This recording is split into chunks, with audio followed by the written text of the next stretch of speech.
Isa pong mapagpalang pagbate ang aking ipinapaabot sa aking mga subscribers, followers at mga viewers. Ayan, at saan man po kayo naroroon, nasa abroad man po kayo o nasaan panig ng daigdig kayo naroroon, ay sana po ay ligtas kayo sa anumang uri ng kapahamakan at hindi rin po kayo nagkakasakit, ganon, at wala po kayong problema sa buhay. Ayan, at sana po ay mailayo kayo lagi ng ating Panginoon sa anumang kapahamakan. At siyempre, sa lahat po ng aking mga subscriber, wala naman po akong dalangin dito, kundi ang swerte ay sa inyo na po lahat yan. At dito naman sa aking mga bashers ay sabi ko nga po, hanggang sa kaduluduluhan ng inyong lahi ay mamalasin kayo at magiging abnormal kayong lahat ng mga lahi ninyo. At dito sa mga politikong mga kawatan, isa lang po yung aking dasal, mamatay na lang kayong lahat. Ayan. Okay. Dito na po tayo sa isinusulong na po yung disbarment ng ating dating Pangulong Rodrigo Duterte. Ayan po, isinusulong po nitong mga hunghang.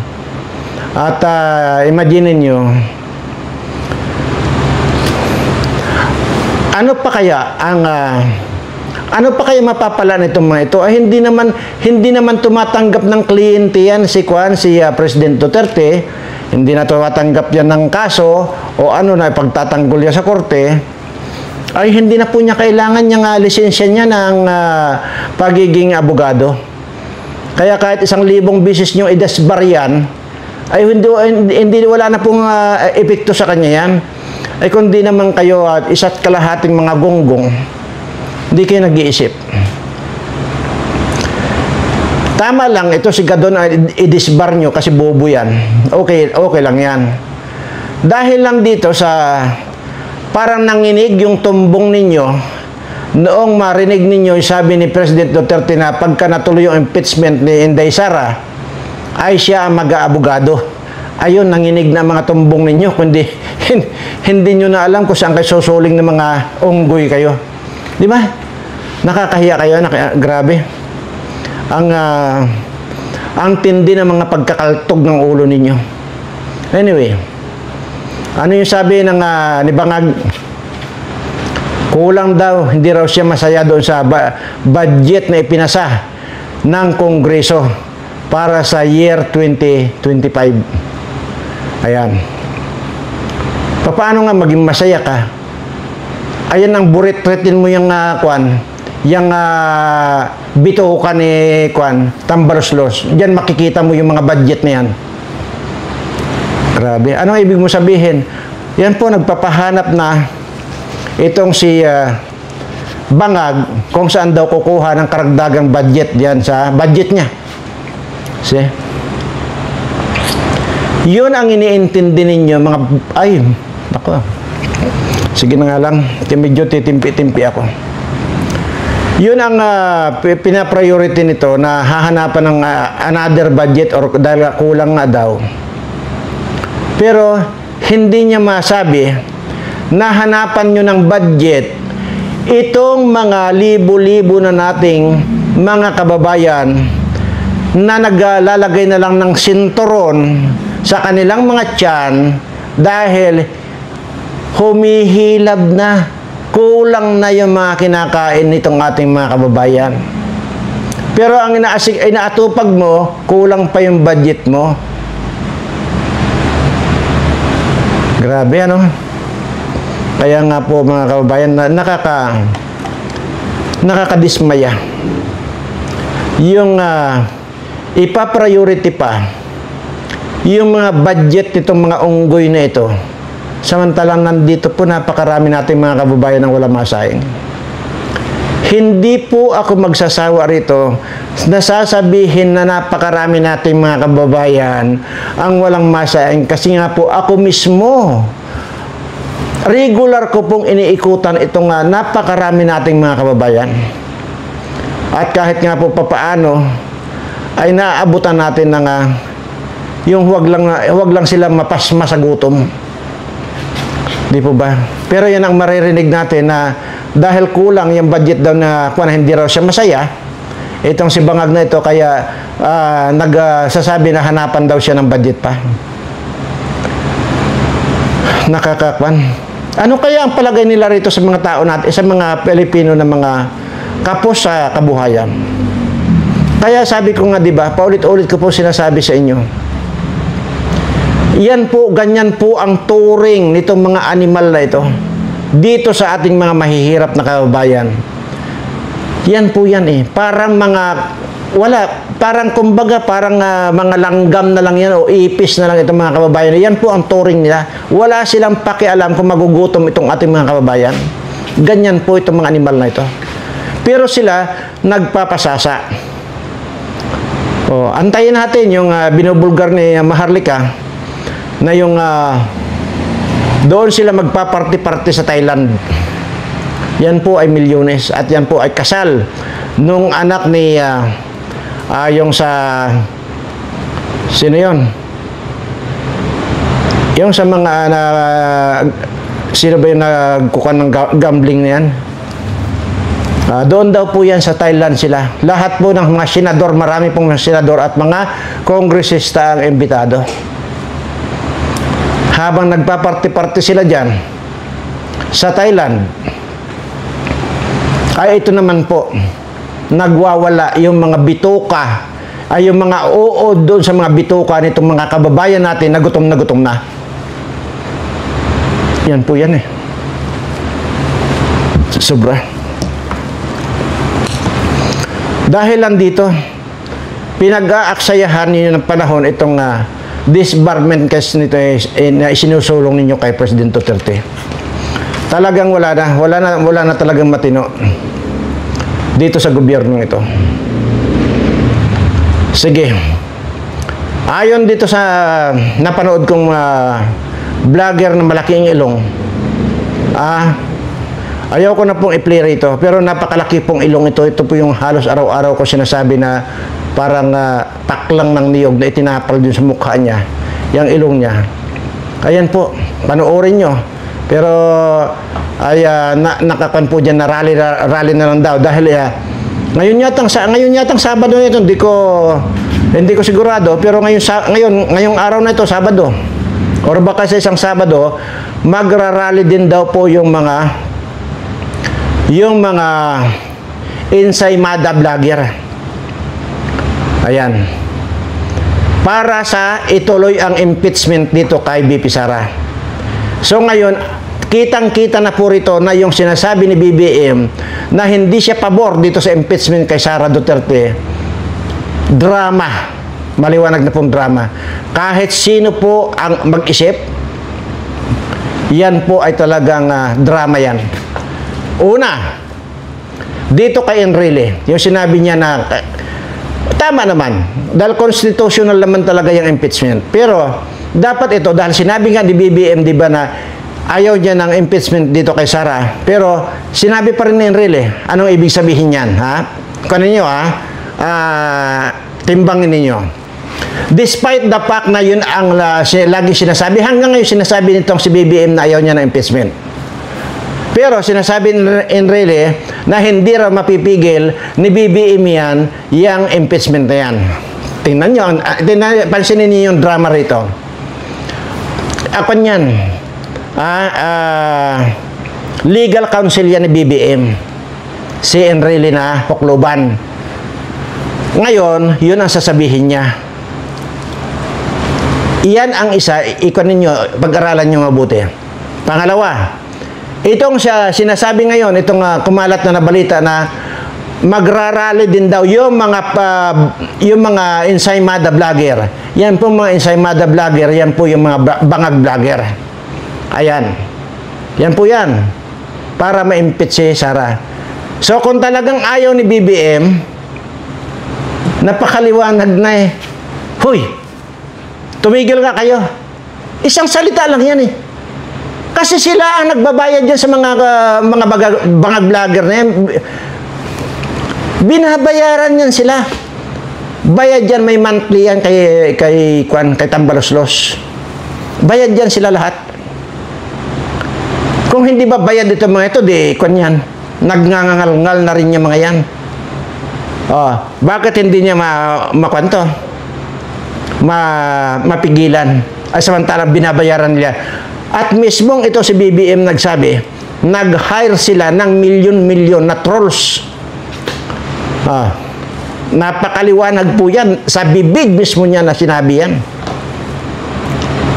Ngayon, nagsasabi ngayon, parang ikinukondisyon lang po nila yung utak ng tao na kunwari itong si Bangag ang ayaw niya ng impeachment. Tapos ngayon, pero hindi niya pinipigilan itong mga Bangag vlogger na ito. Napakaliwanag yan kahit sino mag-isip. Kaya pang grade 1 lang yan eh. Grabe. So yan ang mga kinuha ninyo, yun ang mga pinag-aaksayan nyo ng oras. Hindi, wala na akong pakialam dyan sa inyo para anong gawin ninyo mga animal kayo. Ang sinasabi ko lang po rito, ito pong napakarami natin mga kababayan, ang wala pong masaing. Yun lamang po ang gusto kong iparating sa inyo. Pakiusap lang po. Sana ito lang po muna mga kababayan natin na walang masaing ang unahin po natin. Kagaya lamang po yung kagaya lamang po nitong nitong 76 items 76 items yung mag-i-increase ang presyo. Kasama na po dyan yung diniscuss ko po kahapon na sardinas, asukal at kape. So 76 po pala yan na item na tataasan ng presyo. Okay. Kung 76 yan, kasama na po dyan yung mantika. Sigurado na po ako dyan. Mantika, bitsin, na yan ang nagpapasarap sa ating niluluto, lahat na po yan tataasan. Ngayon, ngayon pa lang halos hindi na makabili ng sardinas itong mga kababayan natin. Ngayon pa lang. Sa oras na ito halos marami na po yung hindi maka-afford na bumili ng sardinas. Ano pa kaya kung i-increasean yan or patataasan pa ang presyo? Wala na. Plus yung mantika. Ngayon, di wag na kayo magprito mga kababayan. Wag na kayo magluto. Halimbawa, kung meron po kayong mahuli dyan sa ilog na isda, na dalag, o di kaya tilapia, ay wag nyo na pong lutuin kasi unang-una, pati uling po ngayon, mahal na. Papakin nyo na lang pong buo, papakin nyo na lang pong hilaw. Kasi yun po ang gusto nitong mga administration ito, yun po ang gusto ng gobyernong ito.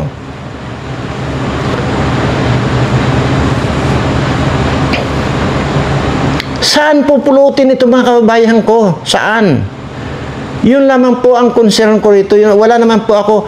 Kung inyo pong papansinin lahat po ng mga video ko, kung inyo pong mapapanood yun, wala po akong sinasabi rito, kundi itong mga kababayan ko. Kasi ako nga po personal na umiikot dito sa mga kababayan ko.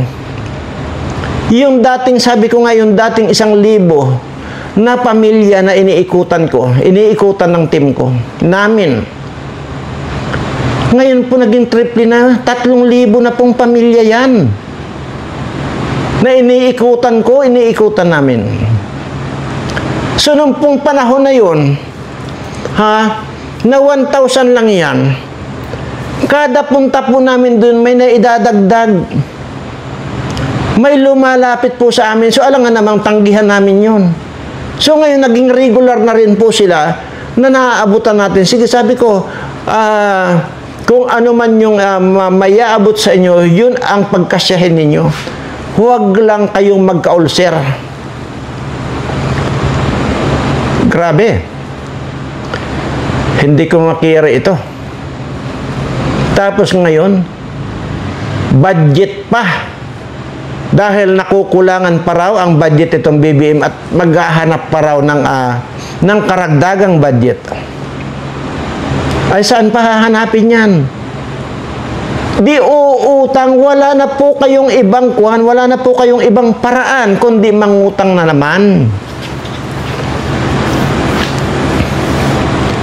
Naibenta na po ninyo yung 25 tons, 125 ba o 25 tons na ginto, na reserve na ginto natin. Naibenta na po. Ubos na po. Pati nga itong sa pira ng PDIC, na samantalang yan ay para sa kasiguraduhan ng mga depositors, if ever na malugi or declare ng bankruptcy ang bangko, mayroon pong mahabol itong mga depositors dahil nga po may insurance. Yan nga pong Philippine Deposit Insurance Company. Bilyon po ang kinuhang pera dyan. Wala na pong pera. Anong mangyayari dito sa ating mga kababayan na nag-ipon ng pera tapos mawawala lang? Huwag nyo na pong antayin na umiyak kayo ng dugo, lumuha kayo ng dugo. Number one, wala na yung pera ng insurance, Philippine Deposit Insurance Company na yan, wala ng pera. Anytime, pwedeng mag-declare ng bankruptcy ang isang bangko. Tandaan ninyo yan. So ngayon kung may deposito kayo doon, anong mangyayari? Saan kayo hahabol? Wala kayong hahabulin. Thank you kayo. Kaya paminsan-minsan, manood din po kayo doon sa mga idinidiscuss nung mga taong may alam para dyan. Ano mang oras pwede mag-declare na ng sabi na or magdeklara ng bankruptcy ang isang bangko or baka lahat yan. Kung ikaw ay depositor, maghabol ka sa tambol mayor. Ganun lamang po ang simpleng paliwanag diyan. Kaya nga po kung inyong natatandaan, sinabi ko na po kahit kailan ay hindi po talaga ako nagdedeposito. Una,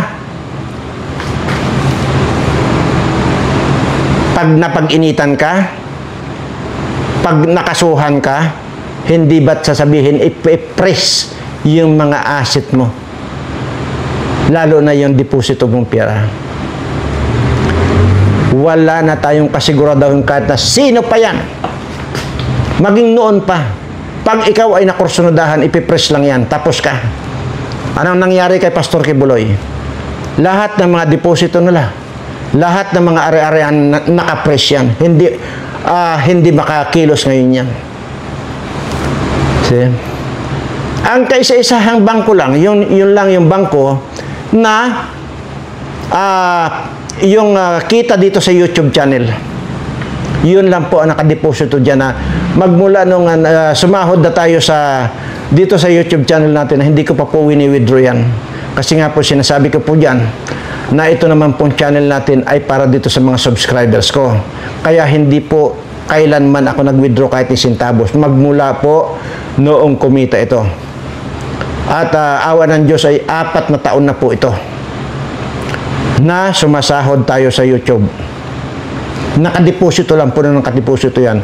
At binanggit ko na rin po kung magkano na po yung ating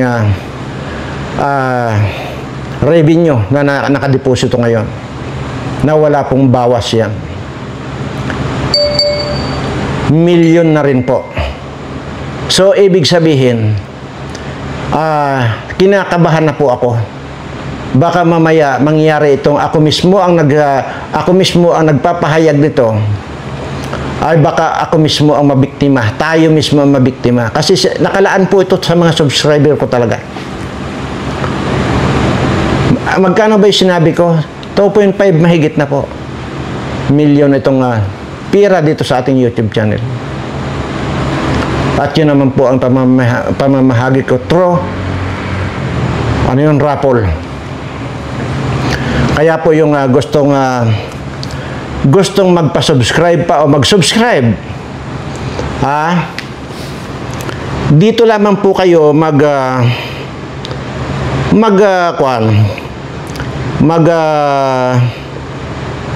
mag-add friend muna kayo dito sa Tareck Hassan Mirza. Ayan po, Tareck Hassan Mirza, yan ang profile picture at yung cover photo. Yan po, Tareck Hassan Mirza. Ano po?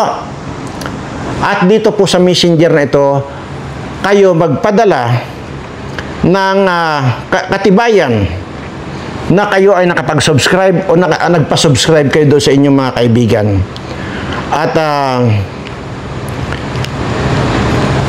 ito naman po yung sample. Ayan po, i-sample po yan ng subscribe. Ayan po, nakikita po ninyo. Yan, may bill at saka subscribe. Ganyan po. Sabi ko nga po kahapon, di po ba? Kahapon lang po diniscuss ko na wala na pong mga kumusta or ano pa mang wordings. Kundi yun lang po, exclusive po ito. Ha? Doon sa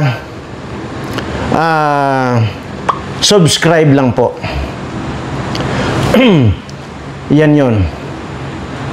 Pero ang dami pa rin po na nagkukuhan yung kung ano-ano pong mga sinasabi. Sa halip na ganito, kagaya po nito. Oh. Ha? Ayan po. Kagaya po niyan. Oh, yan po ang tamang subscribe. Oh, sabi nga niya, yan ang tamang subscribe. Tapos may mga wave pa na ganyan. Hindi na po tinatanggap yan. Sinabi ko na po kahapon yan. Di ba? Hindi na po tinatanggap ng tagabasa ko yan or yung sekretary ko. Unang-una, kahit anong kumusta ninyo sa akin, kahit anong message niyo sa akin, hindi ko na po mababasa yan. Kasi may tagabasa po ako yan. Kasi hindi ko naman po maasikasong basahin lahat yan eh. Kaya po ang sinasabi ko dyan, tanging yung subscribe lang ang ipadala nyo sa messenger para mapasali yung pangalan niyo sa timba. Pero ang dami talaga nga na hindi nakakaintindi. Di po ba? Lahat ng message niyo, may mga 1 kilometro pa ang message dyan. Paulit-ulit ko pong sinasabi, huwag nyo pong hahaluan yan ng mga ganyan-ganyan mga message. Hindi ko po nababasa yan. Ang nakakabasa po yan yung sekretary ko at saka yung tagabasa ko lang po. Hindi na po nakakarating sa akin. Sinasabi na lang nila sa akin. Pero hindi ko na po nababasa. Useless. Sa halip na yun na lang katibayan ng pagsusubscribe ninyo, yun na lang ipadala nyo, yun ang nilalike. Pagka ibig sabihin, para magkaintindihan lang po tayo, ito, kagaya po nito, nag-send po siya ng subscribe, ano po? Yan, nag-send. Tapos, pag nilike yan, ibig sabihin tama. Pero pagka hindi nilike yan, binubura na lang po yung, o di kaya, nire-restrict na lang po ng sekretary ko. Di sayang lang po yung oras ninyo na mag-send dito ng kung ano-ano. Kagaya sinasabi ko, itong mismong video ko, imaginin mo, diniscuss ko yung kahapon, mismong itong video ko, isisend yun sa Tareck Hassan Mirza, ano yun? Di ba? Anyway, at kaya ko po sinasabi yan dahil naaawa po ako, baka talagang gusto talaga ninyo sumali, kaya lang hindi talaga ninyo naiintindihan. Pero ang totoo po niyan, ay sinabi ko na dito sa aking sekretary na pagka ganyan, i-block nyo nang i-block or either i-restrict na lang ninyo. Kasi kung tangan na rin lang naman, ay bakit pa? Baka mamaya makalusot pa na mailista pa yung pangalan niya dito na katangahan niya, tapos mailagay sa timba, tapos pag nagbunot tayo rito ng yung grand prize na naman na 1.5 million, baka siya pa ang mabunot. Kaya po, napaka-stricto na po yung kon ngayon, tagabasa ko. Either i-restrict lang kayo o di kaya ibablock na lang kayo. Kaya yung po nakablock na dyan, huwag na po kayo magtaka kung bakit kayo na-block kasi mga tanga nga kayo. Yun naman po. Kaya po sinasabi ko ito ng madiin para po naintindihan ninyo. Sinabi ko na po, uulitin ko lang po. Ha? Uulitin ko lang po ulit. Ito lamang po ang pwede nyong ipadala. Yung subscribe na yan, yung katibayan lang po. Wala na pong mga hi, kumusta, or napakahabang 1 kilometro na message, hindi ko na po nababasa yan. Para lang sabihin ko sa inyo. So, marirestrict lang po kayo. Hindi kayo ibablock lang kayo. Yun po yan. Anyway, mabalik na po tayo dito sa ating pinag-uusapan na kung saan po ay talaga namang ang laki ng takot. Hindi ko alam kung bakit nanginginig ang tumbong nitong mga ito. Ha? Pati ba naman yung matanda na uugod-ugod na nga, ay de, papailan pa ng disbarment. Hindi naman niya nagagamit na yan, lisensya niya ng pag-abogado eh. Hindi na nagagamit yan. So ano pa ang kwento, ano pang saysay ng pag-aaksayahan nyo ng panahon yan? Ano pa ang saysay na pag-aaksaya nyo ng mga rally-rally na yan? Ha? Either ngayong araw na ito o di ka sa next Saturday, sunod-sunod na raw po yung mga rally ng mga bangag. Para naman daw yun sa pro-impeachment. Yun naman po kasi sa iglesia, ay yun naman po ay yung kontra po sa impeachment naman, dahil yun naman po ay yung sinasabi ni bangag. Di po ba? Inayunan lang po ng Iglesia ni Cristo yung kagustuhan ng presidente, pero ang hindi natin alam dito, pagkukunwari na nadulas, tapos nung sinang-ayunan ng Iglesia ni Cristo, natamimi, kaya pinaninindigan na lang niya na kunwari talaga ayaw niya, pero gusto niya. Siya may gusto niyan. Maniwala kayo. Ngayon, pag itinuloy ninyo yung impeachment yan, ano ang mapapala nito mga kababayan ko, mga gutom? Sige nga. Yun lang po ang tatanungin ko sa inyo. Sige, i-impeach nyo si Sara Duterte. I-disbar ninyo si President Duterte. Mabubusog ba itong mga kababayan nating walang masaing? Yun ang tanong ko sa inyo. Lalo na kayo dyan sa kongreso na yan. Drama ito. Nako, ito po yung mga kababayan, drama po ito. Unang-una, kunwari, sinasabi nitong si BBM na ayaw niya ng impeach, si Sara. Pero itong mga aliporis niya, itong mga kongresista na ito, gustong-gusto ipasok ang impeachment. Diyan palang halatang-halata na, sana, kung ito ay hindi mga humihimod sa tumbong ni BBM, pwede pa hindi ako mag-isip nito. Ay, lahat yan, himod yan.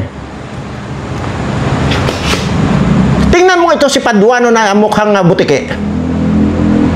Itong si Barbers na ito, na mukhang ipis.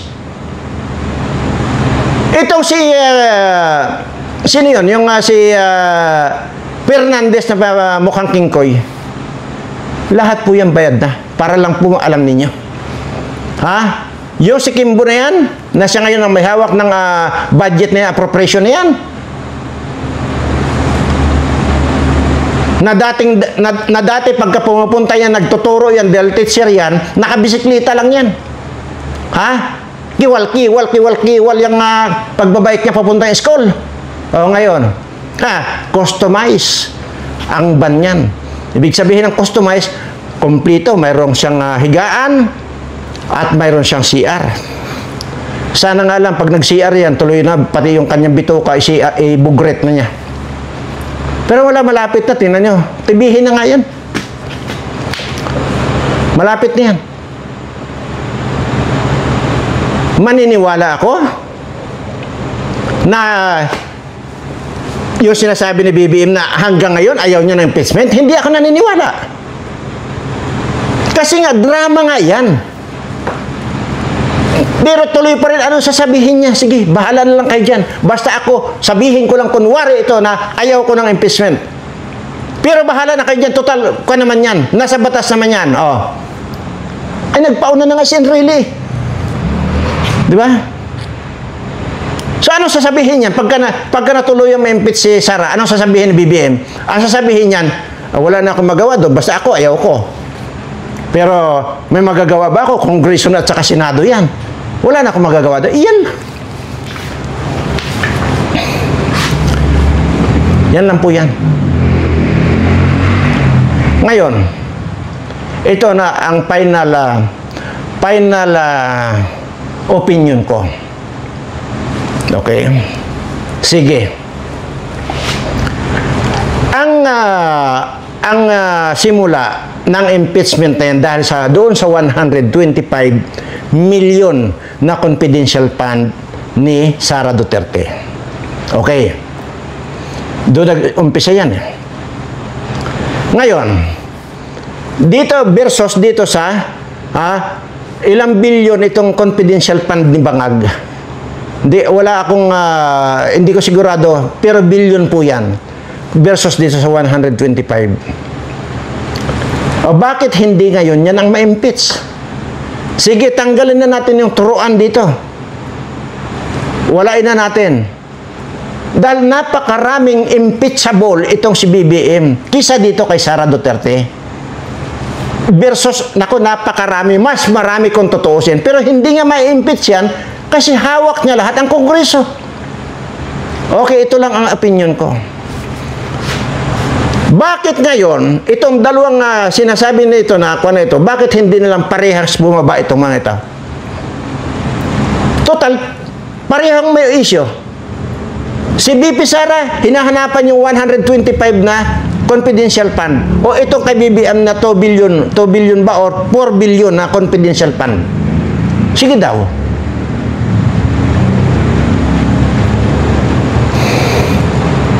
Di parehas na lang silang lumayas dyan sa gobyerno. Ganun lang yun. Para matahimik na po ang bansang Pilipinas. Para maging patas na po itong ating mga mahihirap na kababayan. Lagi po ang sinasagasaan ninyo itong mga mahihirap kong kababayan. Yan lagi ang naiipit. Pero pagdating ng eleksyon, yan ang mga ginagamit ninyo mga anak ko. Yan po ang totoo dyan.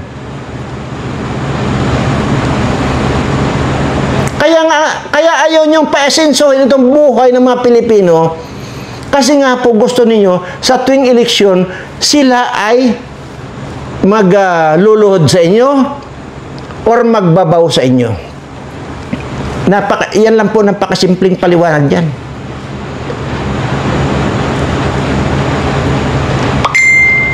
Grabe. Ito lagi ang sinasagasaan ninyo. Ngayon, ang isa pa sa dahilan nitong pagtaas ng presyong ito, dahil nga gusto ninyong magkaroon uli ng pundo. Dadaarin nyo dyan. Kaya nga po, ang laging nasasagasaan dito itong ating mga mahihirap na kababayan. Ito yung tapakan, kumbaga.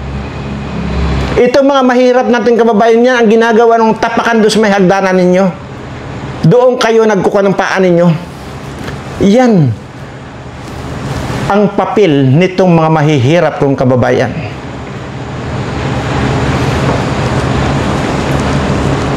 Grabe kayo. Anyway, wala po akong gana magbunot doon sa timba. Pero ang sa akin lang po rito, gawin nyo lang po yung tama. Anyway, sige po, ipa-flash ko po mamaya dyan. Ilalagay ko po dyan mamaya. At uulitin ko lang po. Yung gusto pong sumali, gawin nyo po ang tama. Total, pinapakita ko na po ang sample dyan na gagawin ninyo. Huwag na pong babaguhin yan. Wala pong message, wala po yung mga hi, wala po yung kumusta kasi hindi ko rin po mababasa yan. Secretary ko po ang nagbabasa. Lahat po ng mga comment dito. Lahat ng subscriber nyo dito, yan po ay secretary ko lang po ang nakakabasa niya. Hindi na po nakakarating sa akin. Hindi ko na po masikaso yan. Bilisan ninyo para makuha na natin. Kung ma-reach na natin itong pagka inabot natin yung 150 subscriber natin, ayun na po, isasabay ko na po. Dapat sana sa susunod pa yon. Pero, sige, isasabay ko na. Doon sa pira kong 1.5 million, isasabay ko na rin itong kita ng YouTube channel natin na 2.5 billion. Yan po.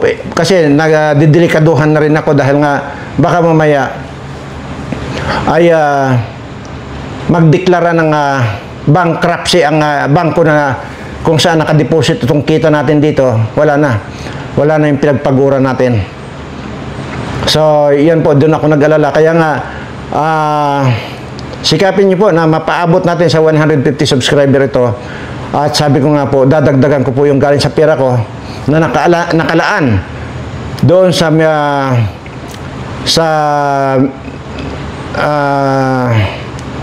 price natin. Idadagdag na rin po natin itong kita sa YouTube channel. At sabi ko nga po, hindi ko kasi ma-withdraw dahil sinabi ko na po kasi sa inyo, ayaw ko pong mag-withdraw talaga. Unang-una, sabi ko na po yan na ito pong channel na Berana Live Studio TV ay hindi po akin.